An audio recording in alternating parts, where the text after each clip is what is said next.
دوستان عزیز، پیش از آنه که موضوع را سر کنیم، برای شما کانال یک برادر را با نام 11 تیوی توصیه می دهم. نوارهای تیار کرده این برادر و مثل نوارهای کانال ما می باشد.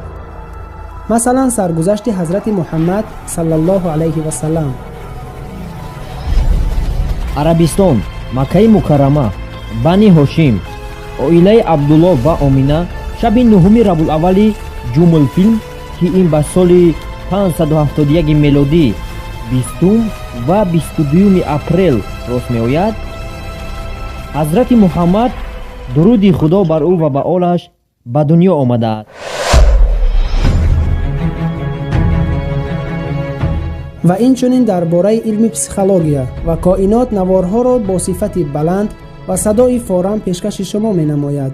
بعد تماشای ویدیوی ما به کانال برادر گذشته دستگیری کنید. سیلک در تگ ویدیو و در کامنتاریا.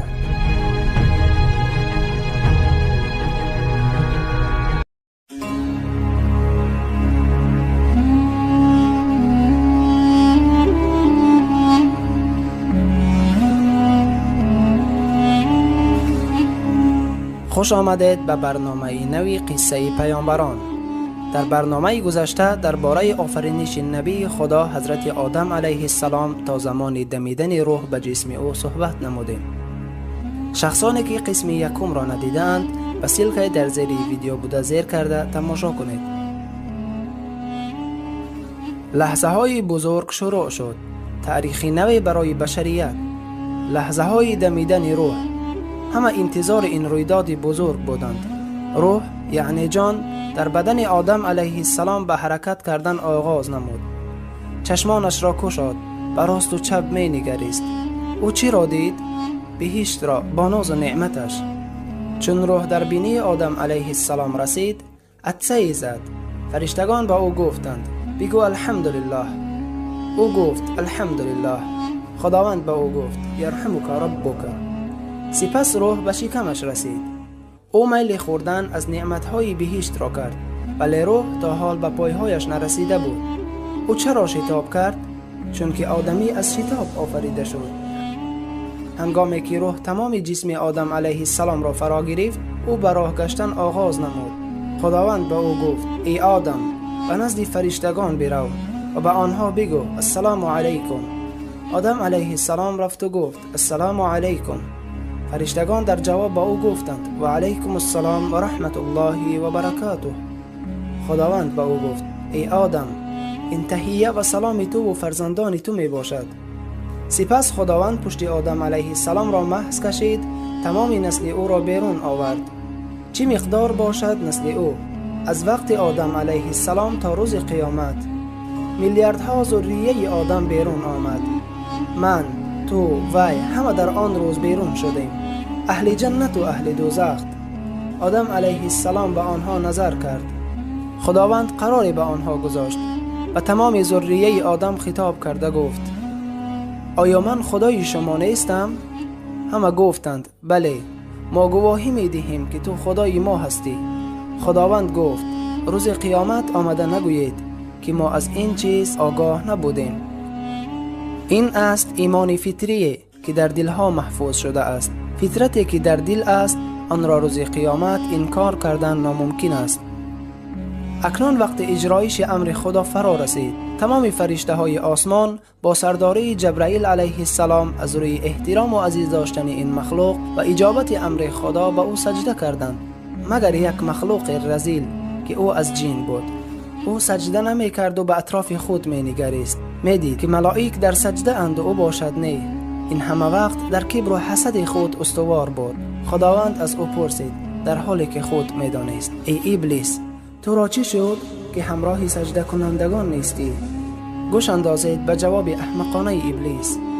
من هرگز آن نیستم که آدمی را سجده کنم که تو او را از گل خشک پیدا کرده ای. ابلیس گفت من از آتش آفریده شدم. آیا سجده کنم مخلوقی را که از خاک آفریده شد؟ این کبر است. خداوند صاحب آن را خوار می کند. اولین گناهی که رخ داد در آسمان از جانب ابلیس بود. خداوند به ابلیس گفت پس از بهشت بیرون شو، همانا تو رانده شده هستی.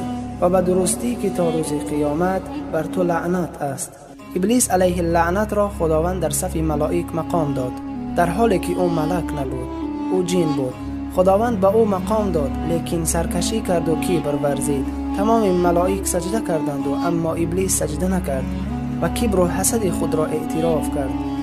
گفت من از وی بهترم، مرا از آتش آفریدی و او را از گل آفریدی.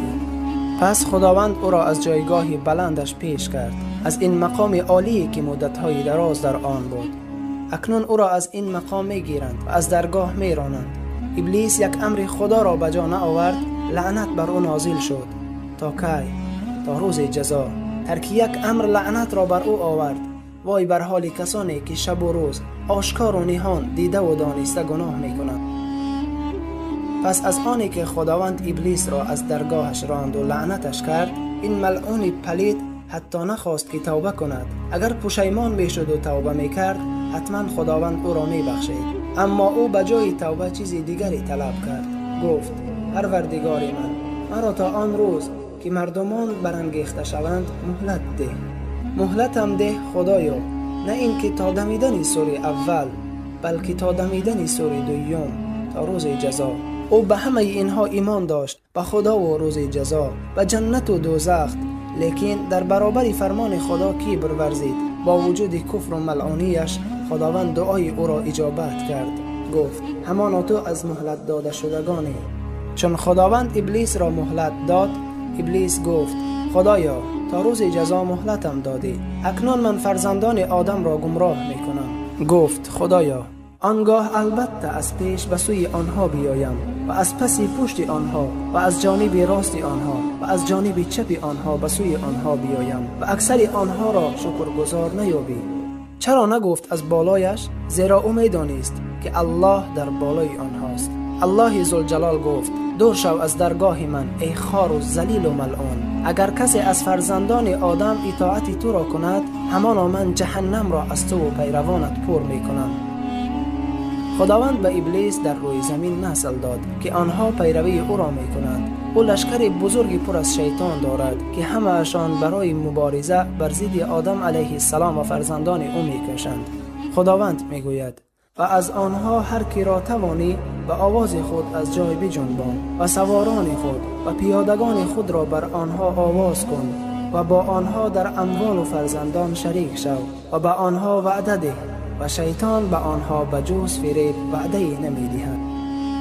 ابلیسی که ملعون است و از درگاه عالی رانده شده، حد خدا را گذشته، بندگان او را مغرور و از یاد خدا غافل می کند و گناه را بر آنها زینت می دهد و از طاعت الله ذوالجلال دورشان می گرداند.